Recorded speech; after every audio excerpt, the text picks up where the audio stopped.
नमस्कार दोस्तों, आशा करता हूँ आप सब लोग बहुत अच्छे होंगे। बेजिन गुजराती चैनल पर आपका हार्दिक स्वागत है।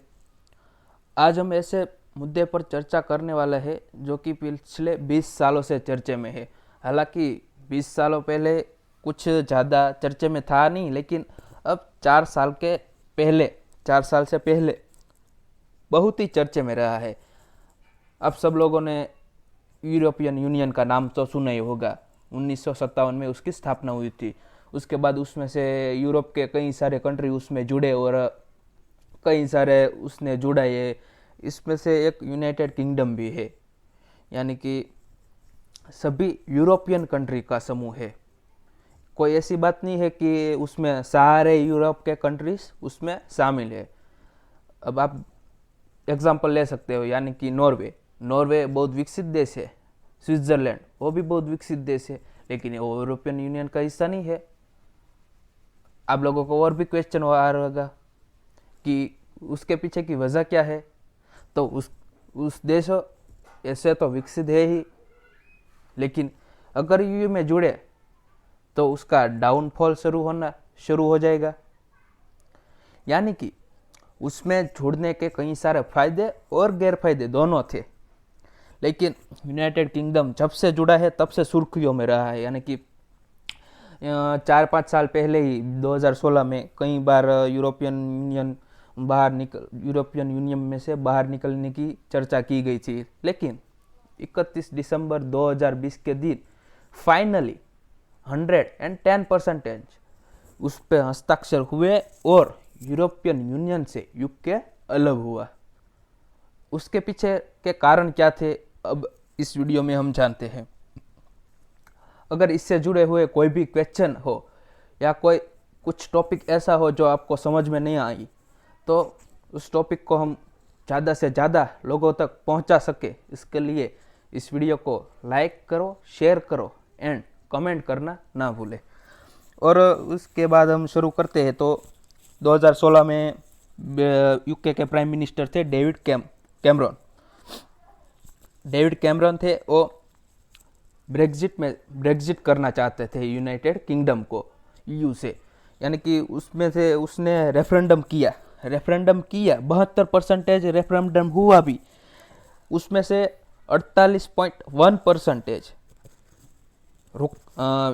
यूरोपियन यूनियन से जुड़े रहना चाहते थे और 51.9% उसमें से अलग होना चाहते थे। यूनाइटेड किंगडम जब से यू में जुड़ा है तब से ज़्यादा सबसे ज़्यादा मेंबरशिप यूनाइटेड किंगडम ही भर रहा है। हालांकि दूसरे 27 देश है, वो इतने सारे मेंबरशिप या कोई फंडिंग नहीं करता, लेकिन यूनाइटेड किंगडम ऐसा एक देश है जो सबसे ज़्यादा से ज़्यादा फंडिंग करता है यूरोपियन यूनियन को। जब से जुड़ा है तब से लेकर आज दिन तक वो घाटा ही कर रहा है, यानी कि सबसे ज़्यादा नुकसान कर रहा है। और डेविड कैमरॉन ने जब रेफरेंडम किया तब पाउंड की वैल्यू गिर गई थी। इतनी भी नहीं गिरी थी कि जो उसमें इकोनॉमिक क्राइसिस आ जाए। और उसके बाद डेविड कैमरसन के बाद थेरेसा मे आए और उसने भी कई सारे प्रयत्न किए, लेकिन वो भी असफल रही। इसके पीछे के मेन कारण क्या थे? यूनाइटेड किंगडम यू से निकलना क्यों चाह रहा था? क्योंकि वहाँ पर एक तो फिश फार्मिंग होने का डर था। अगर फिश फार्मिंग से ज़्यादा कोई इकोनॉमिक में ज़्यादा कोई फेरफार नहीं हो रहा था, लेकिन अगर हम बात कर ले कि मान लो कि गुजरात एक राज्य है और महाराष्ट्र एक राज्य है। अब गुजरात के दरियाई सीमा पर जो मछलियाँ मिल रही है उसमें तो गुजरात का सबका चल जाता है, लेकिन कोई ऐसा समय आए कि गुजरात की दरियाई सीमा पर कुछ कुदरती कारण से, यानी कि प्राकृतिक कारणों से यहाँ पर मछलियाँ कम हो गई। उसको महाराष्ट्र सरकार की अनुमति लेकर वो महाराष्ट्र में चले भी गए मछलियाँ लेने के लिए। और ऐसा तो हम 2 स्टेट है इसलिए हो सकता है। मान लो कि अब हम गुजरात एक अलग देश हो गया और वो पाकिस्तान के सीमा रेखा के अंदर मछलियाँ लेने चला गया, और वहाँ पर जो जो गुजरात कहेगा वो उस वही पाकिस्तान को मानना पड़ेगा। ऐसा तो हो ही नहीं सकता ना। तो ऐसा ही यूनाइटेड किंगडम के साथ हुआ। यूरोपियन यूनियन जो चाहे उसमें मछलियाँ ले सकता है, यानी कि यूनाइटेड किंगडम कुछ नहीं कह सकता कि आप ऐसा मत करो, हमें भी कुछ फिश फार्मिंग के लिए कुछ रहने दो, कुछ उसमें से हमें भी कुछ कमाने दो। ऐसा नहीं होता था। और 27 देशों, अभी तो 27 देश है, पिछली बात करूँ तो 28 देश थे।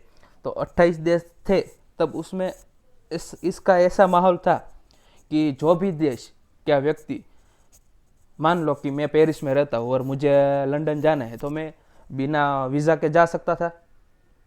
और एक ऐसा यूरोपियन यूनियन एक ऐसा 28 कंट्रीज़ का समूह था कि मान लो कि हम भारत में रहते हैं, मुझे यहाँ गुजरात से दिल्ली जाना है, तो कुछ ज़रूर तो पड़ेगी नहीं पैसे के अलावा। तो वहाँ पर भी ऐसा था, पेरिस से लंदन जाना हो या जर्मनी से लंदन जाना हो, वो बेझिझक जा सकता था।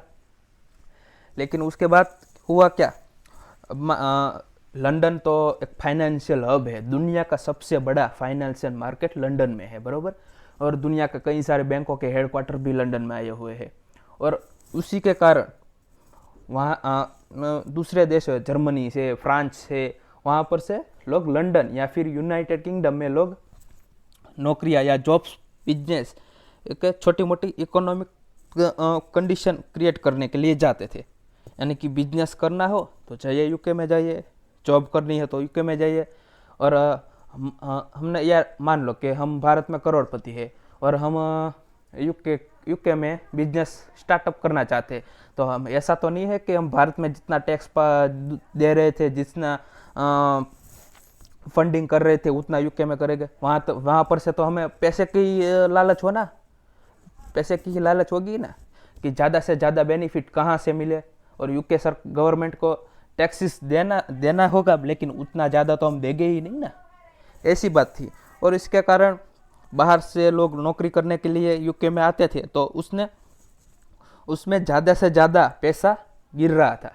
यानी कि वो पैसा टैक्स के माध्यम से कमाए और वो फिर यूरोपियन यूनियन को चुकाए, यानी कि इकोनॉमिक क्राइसिस की तरफ जा रहा था। लेकिन एक दिन डेविड कैमरॉन या फिर थेरेसा मे ने कई सारे प्रयत्न किए, और उसके बाद थेरेसा मे से कुछ हुआ नहीं। यानी कि उसने चुनावी पार्टी का वादा था कि हम लोग यूरोपियन यूनियन से अलग हो जाएंगे और मैं ये कर दूंगी, लेकिन ये तो हुआ नहीं। और उसी की पार्टी कन्वर्जेशन पार्टी थी उसकी, उसी में से बोरिस जॉनसन अगली बार चुनाव में आए और जीते। और उसका भी चुनावी वादा यही था कि हम यूरोपियन यूनियन से यूनाइटेड किंगडम को अलग कर देंगे। अगर यूनाइटेड किंगडम अलग होता है, उसके साथ नॉर्दर्न आयरलैंड, वेल्स, इंग्लैंड और उसके साथ साथ स्कॉटलैंड भी वहाँ पर से अलग हो जाते हैं। और स्कॉटलैंड एंड नॉर्दर्न आयरलैंड, वो दोनों देश ऐसे हैं कि वो यूरोपियन यूनियन से जुड़े रहना चाहते थे। इंग्लैंड ही एक ऐसा देश था जिससे ईयू से अलग होना था। और स्कॉटलैंड को तो यूके ने उसके पार्लियामेंट, उसका प्राइम मिनिस्टर अलग, ऐसी सब स्वायत्ता दी है, लेकिन उससे एक अलग कंट्री की मांग फिर भी कर रहा है। लेकिन क्या आपको लगता है कि हाँ, स्कॉटलैंड को यूके से अलग हो जाना चाहिए? अगर हो जाना चाहिए तो कृपया आप हमें कमेंट करके बताइए। और उसके बाद यूके चाहता था कि हमें वीज़ा रूल में थोड़ा सा कंट्रोल ला दे, यानी कि सभी लोग हम एक कंट्री से दूसरे कंट्री जाए और वीज़ा ना लगे, पासपोर्ट ना लगे, तो फिर गलत हो जाएगा ना। वहाँ पर आबादी ज़्यादा हो जाएगी, यहाँ पर कम हो जाएगी। वहाँ पर इकोनॉमिकली ज़्यादा पैसा मिलेगा, लेकिन वो वहाँ से तो यहाँ आएगा ना, तो वो कुछ मेल नहीं हो रहा था। और जॉब्स और बिजनेस और इकोनॉमिक्स क्राइसिस की ओर बढ़ते हुए यूनाइटेड किंगडम को ऐसा लगा कि हम यूरोपियन यूनियन से अलग हो जाएंगे, क्योंकि जब से जुड़ा है तब से सबसे ज़्यादा फंडिंग कर रहा है, यानी कि सबसे ज़्यादा घाटे में जा रहा है। इसी के कारण यूरोपियन यूनियन से यूनाइटेड किंगडम अलग हो गया। अब यूरोपियन यूनियन में जब यूके जुड़ा हुआ था, तब मान लो कि पेरिस से किसी भी चीज़ को ले जाना है और किसी भी वस्तु, माल, सामान यदि राशन है, कुछ कोई भी कोई चीज़ है, यानी कि किताबें, जो भी कुछ है, प्रोडक्ट्स है, कोई किसान की प्रोडक्ट है, कोई फैक्ट्री की प्रोडक्ट है, कोई मिल की प्रोडक्ट है, कुछ क्लॉथ है, कापड़ है, वगैरह वगैरह, यूरोपियन यूनियन में जो था वो वहाँ जाने पर टैक्स नहीं लगता था। यानी कि यूके में जाए या फिर यूरोपियन यूनियन की किसी भी कंट्री में से यूके में आए तो उसके लिए कोई भी टैक्स नहीं लगता था। उसी के कारण उसे सबसे ज़्यादा घाटा हो रहा था। और इसके घाटा होने का एक वजह ये थी कि यूनाइटेड किंगडम यूरोपियन यूनियन से 50% इम्पोर्ट एक्सपोर्ट करता है। यानी कि अब यूनाइटेड किंगडम को कोई दूसरा ऐसा कोई इम्पोर्ट एक्सपोर्ट करने वाला कोई दूसरा कंट्री चुनना होगा, और भारत के पास ये अपॉर्चुनिटी है। लेकिन क्या आपको लगता है कि भारत यूनाइटेड किंगडम से व्यापार करे या फिर यूयू से व्यापार करे? अगर यूनाइटेड किंगडम से व्यापार करेगा तो भारत की कोई भी माल के चीज़ या किसानी प्रोडक्ट है तो यूनाइटेड किंगडम में जाएगी तो वो भाव ज़्यादा और टैक्सेस बढ़ा देगी। अगर यूयू के साथ जो व्यापार करेंगे तो भी वहाँ पर ऐसा होगा, तो यूनाइटेड किंगडम वो कर सकता है। इसके बारे में आपकी क्या राय है, कृपया हमें कमेंट करके बताइए। तो इस वीडियो को आप किस तरह से समझे, किस तरह से कुछ आपको जानना है, इसी की वीडियो के बारे में अगर कुछ आपको जानना है, डिटेल में जानना है, तो कृपया हमें कमेंट करके बताइए। और उसके बाद यूरोपियन यूनियन से यूके का अलग हुआ, यानी कि ब्रेग्जिट हुआ। ब्रेग्जिट होने से पहले क्या था और ब्रेग्जिट होने के बाद अब क्या होने वाला है, इस पर आप वीडियो चाहते हैं तो अभी हमें कमेंट करके बताइए।